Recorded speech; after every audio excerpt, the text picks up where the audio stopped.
In the quietly dignified town of Maplehollow, where the snow fell like whispered secrets and every house seemed cut from the same fairy tale cloth, lived a girl named Elsie Darrow. To anyone passing through, the Darrow family looked like the town's crown jewel: Nathaniel Darrow, the ambitious mayor whose face adorned street banners, and Coraline Darrow, the poised director of the Maplehollow School of Refinement for Young Ladies. They had a stately home that creaked with history, a garden pruned to royal perfection, and 3 children who seemed bred from grace. But what no one ever saw, what they didn't want to see, was the quiet, hollow ache buried beneath all that polish. Elsie was the firstborn, arriving on a bitter January morning when Coraline was still uncertain whether motherhood suited her. For a while, Elsie was the center of her mother's rare affection and her father's proud eyes. She was read to, sung to, cradled in perfumed arms and promised the world. But that world shifted 2 years later when her twin brothers, Jonas and Callum, burst into the picture like a trumpet fanfare. From the moment they arrived, Elsie was gently, then forcefully, ushered out of the spotlight. At first, it was subtle. Jonas would spill orange juice on the silk settee, and Coraline would scold Elsie, "Why weren't you watching him?" Callum would wail for a toy, and Coraline would sigh, "Be a good sister, Elsie. Share. You're older." Nathaniel, too, began to look past her, as though she had become a ghost in the corner of the room. Elsie didn't understand it, not at first.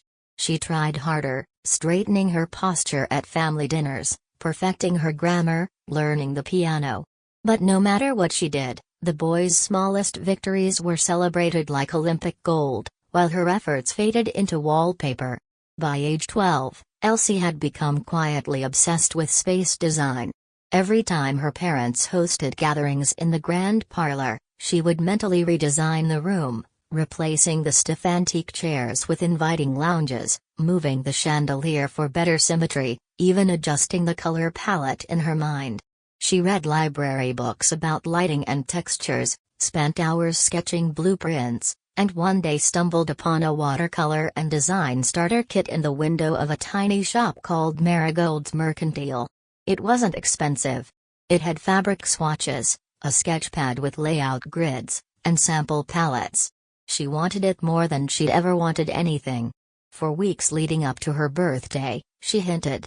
She left clippings of the kit sat on Coraline's desk, circled the shop in a local paper, even painted a card of the Darrow family library redesigned with her dream aesthetic. On her birthday, she sat with hopeful, fluttering hands as a medium-sized box was placed in front of her. She could barely breathe as she unwrapped it. Inside was a public speaking handbook bound in stiff leather.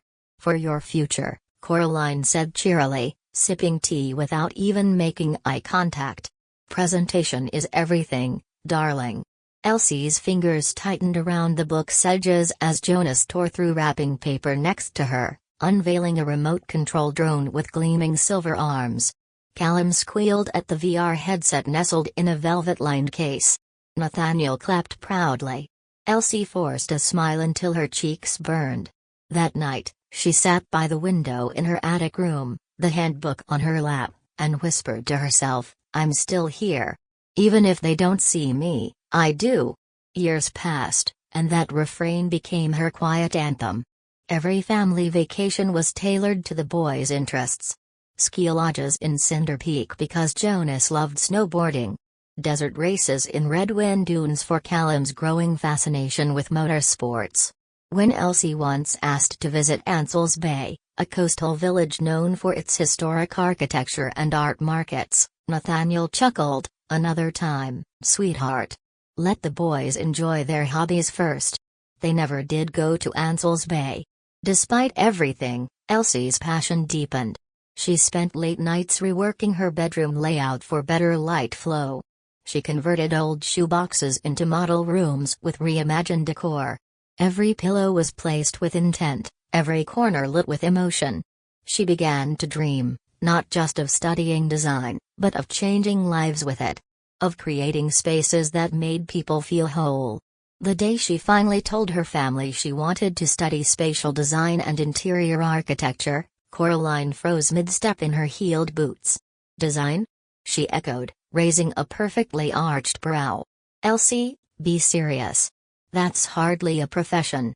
You can't build a future fluffing pillows. Jonas, now a rising fencing star, snorted from across the room. Maybe she'll design a gym for kids who like to daydream. Callum, eyes glued to his tablet, muttered, "What's next? A degree in scented candles?" Nathaniel folded his paper and said nothing. That hurt more than the mocking. Still, Elsie applied. She poured her soul into a portfolio, wrote a trembling essay about how environments could heal invisible wounds, and when the acceptance letter from Loring Academy of Design arrived, along with a partial scholarship, she cried for the first time in months. She ran into the drawing room to tell them, cheeks flushed with excitement. "I got in." She beamed. "And they gave me a scholarship." Coraline didn't look up from her day planner. "That's lovely. Callum just got into the regional leadership program. You two are quite the achievers." Elsie stood frozen, fingers trembling, her acceptance letter limp in her hands. She left for school alone. Her parents said they had to attend a political fundraiser that weekend. Jonas and Callum were too busy with fencing tournaments and summer workshops. No one helped her pack. No one drove her. No one even opened the front door as she dragged her suitcase down the cobblestone path. But someone was waiting at the town square bus stop. Adelaide Darrow, cane in one hand, shawl over her shoulders, stood like a warm lighthouse. "You didn't think I'd let you leave without a proper farewell, did you?" she said, embracing her granddaughter. Adelaide handed her a thermos of spiced tea and a sealed envelope. Inside was a personal check, small, but enough to buy textbooks and maybe a desk lamp, and a note in her loopy handwriting. "To build the life they couldn't imagine for you. Keep going." Elsie clutched it close. As the bus pulled away, Maplehollow shrinking behind her, she didn't feel abandoned. Not entirely. She felt seen. And for Elsie Darrow, that was the beginning of everything. The city of Westvale was a different world entirely. Towering buildings leaned into the sky like they had something to prove, and the air buzzed with ambition. Elsie stepped off the bus with a second-hand duffel bag, a folder of design sketches, and Adelaide's note tucked safely into the pages of her new planner. She was scared. She was excited. She was finally free. Loring Academy of Design wasn't just a school, it was a sanctuary for minds that saw beauty in lines, curves, and shadows. On her first day, Elsie walked through halls lined with student blueprints and experimental sculptures. She passed classmates discussing light diffusion and modular space philosophy, and for the first time in her life, she felt like her thoughts had a home. But freedom, she quickly learned, came with a steep cost. Her scholarship covered only half the tuition. The rest, rent, supplies, transit, food, she had to figure it out herself. She took on 2 part-time jobs. In the mornings, she poured cappuccinos behind the counter of a jazz-themed cafe called Moon Brew. In the evenings, she shelved books at the campus library, often staying past midnight to finish her own coursework on a quiet table by the window. Her fingers developed calluses, not from building models, but from scrubbing coffee pots and carrying crates. While other students shared photos from seaside retreats and posh internships, Elsie posted snapshots of color swatches clipped to laundry lines and reupholstered thrift store chairs. Her brothers, meanwhile, had slipped into ivy-covered institutions with the ease of inheritance. Jonas studied political science at Whitcomb College, Callum majored in global affairs at Harlan University. Both fully funded. Both flaunting it on social media, sailing in Greece, attending masquerade galas in Vienna, posing in designer blazers beside foreign dignitaries. Elsie never resented their success, only the unfairness of it all. She called home occasionally. Sometimes, to share small victories, winning a campus design competition, receiving praise from her professor, getting a feature in the student exhibit. But the calls always ended the same way. "That's cute," Coraline once replied, her voice tinny through the phone. Jonas just moderated a youth policy panel with the mayor. Nathaniel's contribution? Just don't become one of those starving artists, Elsie. You need to be practical. She hung up and sat in silence, staring at her latest design, a compact community center concept for underserved neighborhoods. It wasn't flashy, but it was smart. It was useful. But to them, it would never be enough. Only Adelaide called regularly.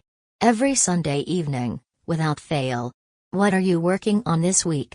she'd ask, and Elsie would rattle off color palettes, layout strategies, and furniture optimization ideas. Sometimes, they talked about nothing: weather, neighbors, whether the new butcher in Maplehollow was any good. Other times, Adelaide mailed care packages, a pack of artisan pencils, a thrifted book on Eastern aesthetics, a knitted scarf in her favorite sage green. "You're building something important," Adelaide once said. "And it's okay if no one claps right now. Keep going." It was during her final spring semester at Loring that everything began to shift. She met him in the most unremarkable way, at the campus lounge, huddled over a cracked laptop, wearing a hoodie too big for his frame. He was scribbling on a napkin with a mechanical pencil, lost in his own world. Elsie noticed the napkin first: tiny sketches of whimsical characters, a castle shaped like a teacup, a fox in a space helmet. "Those yours?" she asked. He looked up, startled, eyes hidden behind thick-rimmed glasses. "Yeah. Just ideas for a game." His name was Miles Keane, an indie game developer with a passion for narrative design and a soft spot for poetic world-building. They got to talking, about his project, her interior design thesis, the way lighting affects mood, and the parallels between emotional space and storytelling. One conversation turned into 2, then 5, then weekly coffee meetups between her moon brew shift and his coding sprints. Miles was unlike anyone she'd met. He wasn't polished. He didn't wear suits or drop his family name like a resume. He worked from libraries and lived in a shared flat above a comic book store. But he listened. Not out of politeness, but out of genuine interest. He asked about her thesis layouts. He remembered what color theory she was using. He offered to proofread her scholarship essays. He saw her, not as a disappointment, not as a girl who'd fallen short, but as someone worth knowing. They began dating quietly. No grand gestures, just late-night walks, sketches exchanged over soup, playlists made and shared without preamble. Elsie found herself smiling more. Laughing, even. Her world was still hard, but it was softer around the edges when Miles was near. When graduation approached, Elsie invited her parents. Coraline and Nathaniel came, for precisely 1 hour. They arrived in formal wear, gave her a generic bouquet, and barely looked around the gallery displaying her final project, a sensory-optimized women's shelter interior. Instead, they talked about Jonas's rising profile in the European Diplomatic Forum and Callum's upcoming internship with the United Nations liaison team. "So what's next?" Nathaniel asked, adjusting his cufflinks. "I've accepted a junior design role with Haven and Hart Interiors in West Vale," Elsie replied. Nathaniel raised his brow. "Just make sure you don't rely on anyone." They left before she walked the stage. Miles was there, though, grinning like he'd won the lottery when her name was called. After the ceremony, they packed her things into a borrowed van and moved into a small apartment above a bakery that smelled like cinnamon and yeast. The place was old, walls scuffed, radiator loud, ceilings low, but it was theirs. They ate dinner on cardboard boxes for a month. They slow danced in the kitchen when rent got paid. They dreamed together, about games with heart, homes with soul, futures forged from grit. 2 years later, during a dusky walk by the river banks, Miles knelt on the weather-worn wooden planks of the bridge and offered her a tiny ring wrapped in wire and glass. "I know we don't have much," he said, voice shaking. "But what I do have is yours. Always." Elsie didn't need to think. She said yes. They decided on a simple wedding. Nothing grand, just something true: wildflowers, handwritten vows, dessert tables made with love. When she called her parents, hoping maybe for a word of encouragement or a sliver of support, she received neither. "That's fast," Coraline replied, clipped. "Are you sure he's stable?" "You've made your choice," Nathaniel said flatly. "Don't expect us to fund it." Days later, a white envelope arrived. Inside, a crumpled $50 bill and a sticky note, "For decorations. Best." Elsie sat at the small kitchen table staring at it, heart thudding like a war drum. Jonas and Callum had both received $1 million each for their weddings, lavish parties, designer suits, and houses with 6-car garages. And she got $50. She didn't cry. Not this time. She simply turned to Miles and said, "Let's make this the most beautiful $50 wedding the world's ever seen." Planning a wedding with just $50 from your family isn't just difficult, it feels like a test. A cruel one. But Elsie Darrow and Miles Keane weren't the kind of couple to fold when faced with scarcity. They had built their entire relationship on creativity and resilience. And if they were going to have a wedding, it would be on their terms, messy, heartfelt, and stitched together with love. The venue? The West Vale Community Hall, a modest brick building with squeaky wooden floors and fading drapes. But it held charm and character, and Elsie had helped redesign it for a local event a year earlier. When the manager heard her story, he offered the space at a steep discount. "You made this place beautiful once," he said. "You'll do it again." Their friends rallied behind them. One of Miles's gamer buddies who moonlighted as a baker offered to make cupcakes in exchange for design help on his home office. A local print shop printed invitations for free after seeing Elsie's handcrafted designs. Elsie's co-workers from the design firm brought string lights, vintage tableware, and volunteered to DJ the event with a curated playlist. And then there was Adelaide. Elsie's grandmother wrapped wildflowers in mason jars, twisted twine into elegant knots, and hand-sewed a linen runner for the main table. Her aging hands trembled with arthritis, but her touch was steady when it came to love. "It's not about money," she said one night as they folded paper cranes together. "It's about meaning. Always meaning." Elsie designed every inch of the venue herself. She transformed mismatched chairs with slipcovers, turned cheap craft paper into intricate decor, and built a photo booth wall with reclaimed wood and pressed flowers. It didn't look like a wedding from a bridal magazine. But it looked like them, real, imperfect, and filled with soul. Still, in the quiet moments, Elsie couldn't stop wondering, would they come? Despite everything, despite the insults, the rejection, the derision, she had sent invitations to her parents and her brothers. Part of her still hoped. Not for praise. Not for approval. Just for acknowledgement. For something. On the day of the wedding, Elsie stood in the back room of the hall, smoothing her thrifted lace gown, and took a breath. The scent of fresh baked goods and lilacs floated through the building. Laughter echoed from the hallway. And then she heard the unmistakable sound of polished shoes on hard wood. They came. Nathaniel and Coraline Darrow, dressed in coordinated beige and navy, walked into the venue like they owned the building.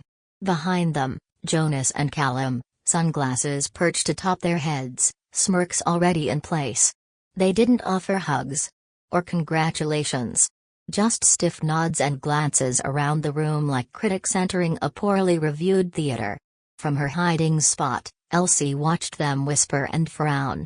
She heard Coraline mutter, "Looks like a PTA fundraiser." Jonas chuckled. "Where's the string quartet? Is this the kids' table at a school dance?" Callum snorted, already on his phone.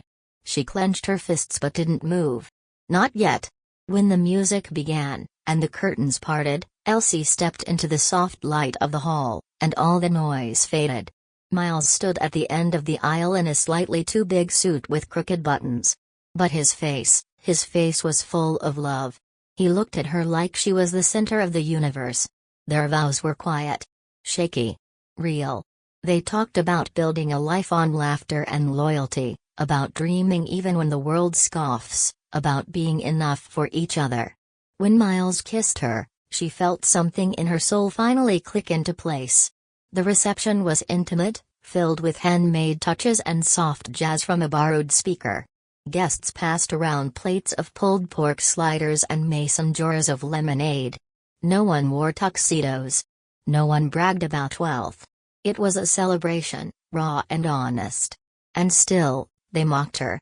During the first dance, Elsie noticed Jonas showing photos on his phone to a group of distant cousins. One of the images was a blurry shot of her and Miles cutting their homemade cake. The caption read, "Budget bride bonanza, party popper emoji, #$store, dreams."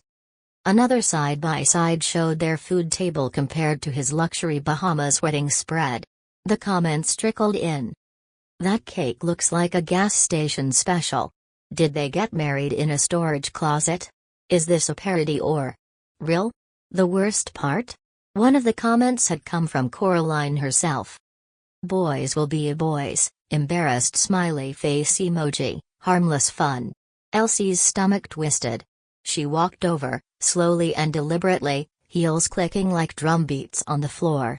She stood in front of her mother, who sat sipping wine as if she hadn't just torn her daughter apart online. "Why would you post that?" Elsie asked, her voice even. Coraline blinked with faux surprise. "What do you mean?" "The photos. The captions. The comments. You're encouraging it." Her mother gave a slow, cold smile. "If you didn't want people to talk, maybe you should have had a real wedding." Elsie's jaw tightened. "This wedding," she said, voice trembling, "is filled with people who actually love me. That's more than I can say for you." Coraline scoffed. "Poor girl. Poor groom. I've never seen such a cheap, embarrassing excuse for a..." "That's enough." The room fell into silence. Everyone turned. Elsie stood tall, voice rising. "You gave my brothers $1 million for their weddings. Private jets. Luxury islands. Gourmet chefs. You gave me a crumpled $50 bill and a sarcastic note. That wasn't a gift. That was a warning." Nathaniel stepped forward, face reddening. "You're being dramatic." "No," Elsie said. "I'm being honest." And then, Coraline punched her. A hard, closed fist punch to the side of her head. Elsie stumbled back, vision spinning. Gasps erupted from the crowd. Someone screamed. Miles jumped in front of her, shielding her as she caught herself on a chair. "What is wrong with you?" he shouted. "I'm calling the police," someone yelled, Miles's friend Rachel. Elsie blinked through the blur, forcing herself upright. She wasn't bleeding. Not broken. But the world tilted, and not just from the impact. Her mother stood there, not with guilt, but pride. Moments later, the blare of sirens echoed outside. Red and blue lights flashed through the windows. 2 officers entered the room. "We got a report of an assault at a wedding," said Officer Kavanaugh, his voice calm but firm. "I called." Rachel stepped forward. She punched the bride in the head. A murmur ran through the guests. "Ma'am," the officer turned to Coraline. "We've seen the video. Please turn around. You're under arrest for assault." "This is absurd," Coraline shouted, trying to resist. "Do you even know who I am?" "We know you're a woman who just hit her daughter," Officer Kavanaugh replied. The click of handcuffs echoed louder than any toast. Nathaniel stood frozen, unmoving. "You're not going to stop this?" Elsie asked, voice shaking. He finally spoke. "You're overreacting. You watched your wife punch me in front of 50 people and I'm the problem?" The officer turned to him. "We'll need your statement too, sir. Witnesses say you stood by and made no attempt to intervene." Coraline was led out in cuffs. Phones filmed. Whispers followed. And just like that, the Darrow family's iron grip on reputation dissolved. Later that night, as the hall emptied and the lights dimmed, Elsie sat in the back room with Miles and Adelaide, whose hand never left hers. "I'm sorry you had to go through that," her grandmother whispered. "I'm not," Elsie said, her voice low but steady. "Not anymore." The morning after the wedding felt like the calm after a violent storm. The photos, the arrest, the stunned guests, all of it played on loop in Elsie's head. But more than the bruised temple or the public embarrassment, what stuck with her was her mother's face, proud, unrepentant, even as the cuffs clicked. That was the moment Elsie knew, this wasn't just a family squabble. It was a pattern, years in the making. And this time, she wasn't going to let it be swept under a silk rug. 2 days later, Elsie filed a formal police report. With help from a legal aid attorney, referred by Rachel, she submitted witness statements, video footage, and photos of the bruises. The case moved quickly, thanks to the public nature of the incident and the clear evidence. Coraline Darrow was charged with misdemeanor assault. Though it wasn't a felony, the context, the fact that it happened at a wedding, in front of dozens of people, made the case serious in the eyes of the court. The judge issued an immediate restraining order. But Elsie didn't stop there. She filed a civil complaint against her father, Nathaniel, for emotional neglect and enabling abusive behavior. He hadn't raised a hand, no, but for years, he'd stood by and watched her be diminished, dismissed, and ultimately struck. In the complaint, Elsie argued that his silence had allowed the abuse to flourish. The legal process took weeks. Court dates were set.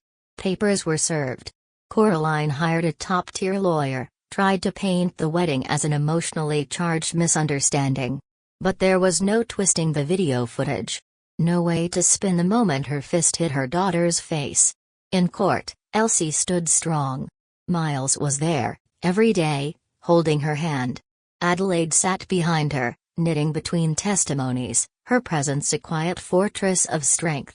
Even Aunt Lorna, long neutral and disengaged, showed up unexpectedly, sitting beside Adelaide with her son, Elliot, who had once liked and shared Jonas's mocking post. After the hearing, Elliot apologized to Elsie in a hushed voice. "I didn't know it was that serious. I was wrong." Elsie didn't say much. But she nodded. That was enough for now. After 3 hearings, the judge ruled. Coraline received 90 days in county jail, 12 months of probation, and was ordered to complete anger management counseling. The judge called her behavior cruel, deliberate, and deeply inappropriate for a parent. Nathaniel wasn't sentenced to jail but was fined $10,000 for negligence and enabling behavior. A no-contact order was issued, forbidding him from reaching out to Elsie directly or indirectly. Both parents appealed. Both lost. And for the first time, Elsie won. It wasn't about revenge. It was about liberation. About standing in a courtroom and saying, "You don't get to hurt me," and walk away like nothing happened. The fallout spread further than she'd expected. Adelaide changed her will, removing Coraline, Nathaniel, Jonas, and Callum entirely. "I'm done rewarding cruelty," she said simply. Then came the reputation collapse. The Darrow name, once pristine in Westvale politics and etiquette circles, began to unravel. The arrest made local news.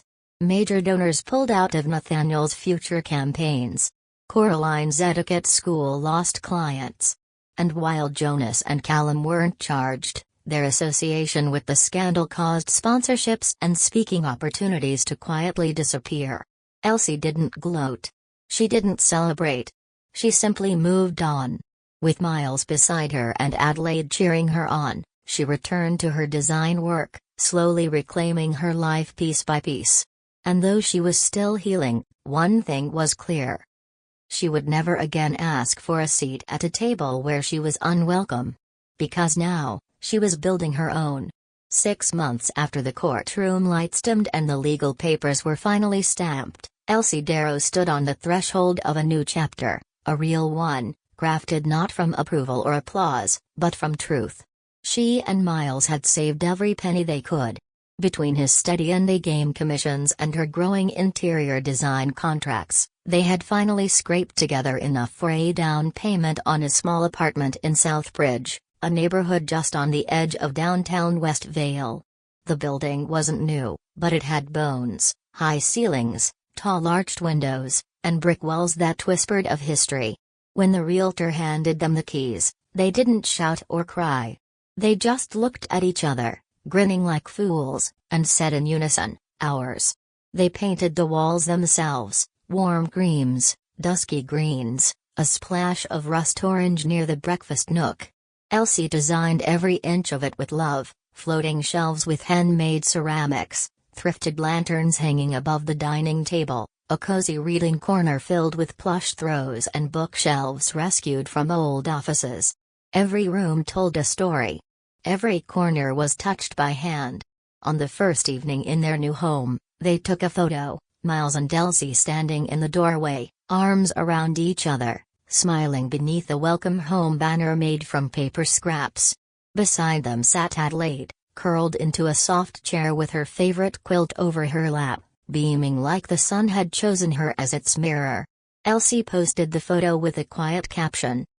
New beginnings, old love. Built from grit, grace, and those who stayed. The post spread quickly through her circle. Classmates, colleagues, even former professors reshared it. Clients reached out. Acquaintances who once stayed silent during her public shaming now filled her inbox with admiration and, suspiciously, regretful nostalgia. And then the phone call came. Darling, came the overly sweet voice of Coraline, syrupy and brittle. We saw the apartment. How wonderful. Your father and I were just saying how proud we are of how far you've come. Elsie let the silence stretch. We'd love to celebrate. As a family, Nathaniel chimed in, his voice measured. We've all had time to reflect. A sharp laugh escaped Elsie before she could stop it. A family? You stopped being my family when you chose humiliation over kindness. When you stood by while I was belittled, beaten, and laughed about it afterward. Elsie, Coraline said, feigning wounded softness, don't be so cold. You know we didn't mean harm. You meant every word. Every slap. Every sneer. Every time you told me I wasn't enough. And now that I'm successful, now you remember I exist. There was a long pause. Then, Coraline whispered, think about what's best for the family. Elsie didn't hesitate. What's best for me is that I'm no longer part of yours. She hung up. 3 days later, the doorbell rang. Peering through the peephole, Miles saw them, Nathaniel, Coraline, and even Jonas and Callum, all wearing expensive neutral-toned outfits, standing awkwardly in the hall with gift bags and flowers that screamed image control. Elsie didn't open the door. They waited for 10 minutes. Then left. She didn't hear from them again. But what followed wasn't emptiness, it was abundance. And Lorna began visiting more often, bringing homemade casseroles and old family photo albums. She and Adelaide took to sitting on the patio in the mornings, swapping stories and peeling fruit while Miles coded quietly nearby. Elliot, once a smug cousin who'd laughed at her online, now helped Elsie build a website to showcase her projects. People should see what you do, he said sincerely. Not just the family who didn't. Miles's parents, kind and quiet, embraced her without hesitation. His mother, a retired school teacher, helped Elsie plant herbs in the windowsill garden. His father, a former mechanic, fixed the squeaky cabinet door and insisted on tuning up their creaky heater. They never brought up the past, they simply showed up, day after day, with kindness baked into every word. One evening, as they folded laundry together, Adelaide sat back and said softly, you know, family isn't about whose blood runs in your veins. It's about who stays when things fall apart. Elsie looked up from a towel she was folding and smiled. That's why I kept you. Adelaide laughed, her eyes misty. That fall, Elsie received an unexpected email from Interspace magazine, a respected publication in the design world. They wanted to feature one of her commercial renovation projects, a transformation of a once abandoned bookshop into a cozy co-working space for artists and writers. She had done it on a tight budget, with salvaged furniture and layered textures, and infused it with intimacy and intention. The feature went viral. Requests flooded in, interviews, podcast invites, project commissions. Suddenly, the girl once told to give up her pillow dreams was a voice in the design community. Not flashy. Not loud. But seen. One night, Miles and Elsie lay curled on the couch beneath Adelaide's quilt, scrolling through messages and laughing softly. You're finally being seen, he whispered. Not just by them, by yourself. Elsie's eyes prickled. He was right. She wasn't surviving anymore. She was thriving. To celebrate, they hosted a dinner, their first real family gathering in the new apartment. The table wasn't lined with crystal or linen. It had a slightly chipped wood finish, a mismatched set of dishes, and candles placed in jam jars. But around it sat the people who mattered: Miles, Adelaide, Aunt Lorna, Elliot, and Miles's parents. They toasted with sparkling cider and laughed over roasted vegetables and homemade pie. No one bragged. No one compared. They shared stories. Memories. Love. As the night wound down, Elsie looked around the room. Her gaze lingered on every face, every smile, every kind gesture. For so long, she had begged for her parents' love, twisted herself into knots for their approval. But sitting here, now, she realized something profound. She no longer needed their seats at her table. Because this table, the one she built from scraps and spirit, was already full. And for the first time in her life, Elsie Darrow was home.